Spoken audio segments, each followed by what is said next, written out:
Hello all champions. चलिए dictation लिखना start करते हैं। 1 2 3 एंड स्टार्ट। अध्यक्ष महोदय, 10वीं पंचवर्षीय योजना पर विचार करते समय सदन के दोनों पक्षों के सदस्यों ने जो महत्वपूर्ण प्रश्न उठाए हैं उन पर विचार किया जाना बहुत आवश्यक है। अध्यक्ष महोदय, 9वीं पंचवर्षीय योजना का अब अंतिम वर्ष चल रहा है और इस योजना के अंदर जो चीज़ें कही गई हैं ऐसा लगता है कि उसके अंदर परिवर्तन करना कठिन है, बदला भी नहीं जा सकता। अध्यक्ष महोदय, कुछ चीज़ें की जा सकती हैं, उसके अंदर आज भी कुल कितना खर्चा है यह तय नहीं किया गया, केवल कटौती ही निश्चित की गई है। शुरू में मैं यह कहना चाहता हूँ कि यहाँ पर कुछ सदस्यों ने जो प्रश्न उठाया था कि इस पंचवर्षीय योजना का आशय कुछ सरकारी पक्ष से भी बताया है। इसके अंदर कमियां हैं और बहुत सी कमियां हैं जिनके ऊपर मैं यहाँ कुछ दोषारोपण नहीं करना चाहता हूँ। मैं चाहता भी हूँ कि इस तरह से प्रश्न न उठाए जाएं तो ज़्यादा अच्छा है। यह योजना सरकार ने बनाई है, यह योजना मंत्रिमंडल ने पहले बनाई और अनुमोदन होने के बाद भी इसमें कुछ कमियां रह गई हैं तो यह कमी रहने का दोष किसके ऊपर है? मैं समझता हूँ सदन के सभी सदस्य इसको जानते हैं। बहुत से लोगों ने दिल्ली के प्रश्न उठाए, जो दिल्ली के साथ अन्याय किया गया है, तो मैं समझता हूँ इस बारे में सब आवाज़ उठाएं। इस बात की आज ज़्यादा ज़रूरत है।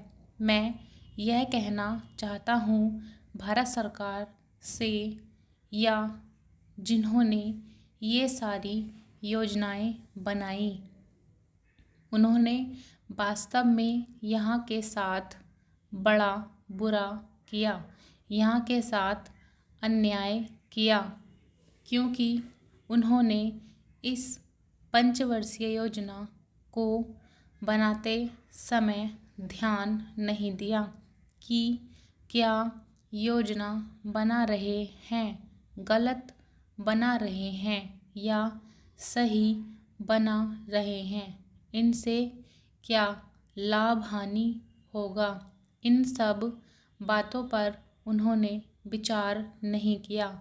तो मैं समझता हूँ ऐसी परिस्थितियों के अंदर यह बात ठीक नहीं है। ऐसी दशा में यहाँ पर 5 वर्षों में आने वाली योजनाएं बेकार बनकर रह जाएंगी। जो कटौती निश्चित की गई है उसको समाप्त करना चाहिए ताकि दिल्ली को हम अंतर्राष्ट्रीय स्तर का एक आदर्श नगर बना सकें। यह बहुत ही आवश्यक है यदि हम इस स्थान की उन्नति चाहते हैं। इसलिए अब मैं अपना कथन इन शब्दों के साथ ही समाप्त करता हूँ। अध्यक्ष महोदय, आपने मुझे 10वीं पंचवर्षीय योजना पर बोलने का अवसर दिया, इसके लिए मैं आपका आभारी हूँ। आपने मुझे कम समय दिया, इसके लिए भी आभारी हूँ। अभी मेरे से पूर्व कुछ सदस्यों ने हम पर यह आरोप भी लगाया कि हम योजना में विश्वास नहीं रखते। उन्होंने तो यह भी कहा कि हमारे चुनाव घोषणा पत्र में भी उनको इस बारे में कुछ नज़र नहीं आया। मैं इस बारे में यह निवेदन करना चाहता हूँ कि उन्होंने कोई दूसरा घोषणा पत्र देखा, गलत घोषणा पत्र पढ़ा और उसी को हमारा घोषणा पत्र समझ बैठे। लेकिन मैं यह कहना चाहता हूँ कि हमारा घोषणा पत्र इस समय मेरे पास है। इस घोषणा पत्र में हमारी घोषणा में योजना के बारे में स्पष्ट रूप से कहा गया है कि हम योजना पर विश्वास रखते हैं, लेकिन ऐसी योजना पर विश्वास नहीं रखते जो जनता के दुखों को दूर नहीं कर सकती, जो जनता के कष्ट दूर नहीं कर सकती। आज तक जितनी भी योजनाएं बनाई गई हैं, जिन्हें हम पहली पंचवर्षीय योजना, दूसरी पंचवर्षीय योजना और 10वीं पंचवर्षीय योजना आदि कहते हैं, और उन योजनाओं में हमने जो कुछ निर्धारित किया उनसे हम जनता के दुखों को दूर नहीं कर सके और जनता के कष्ट दूर नहीं हुए। इन योजनाओं के परिणाम भी हमारे सामने हैं। बड़े बड़े अनुभवी बैठे, उन्होंने योजनाएं बनाई, लेकिन योजनाएं ठीक प्रकार से कार्यान्वित नहीं की गई।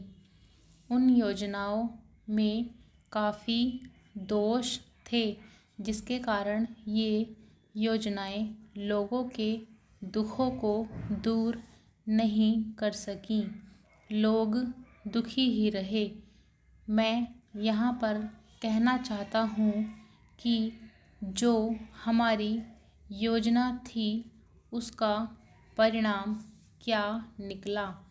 उसका परिणाम यही निकला कि हमें रुपए का मूल्य कम करना पड़ा।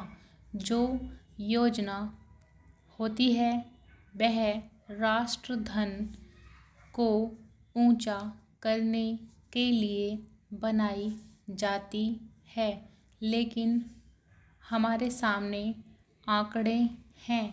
इसका परिणाम हमारे सामने है।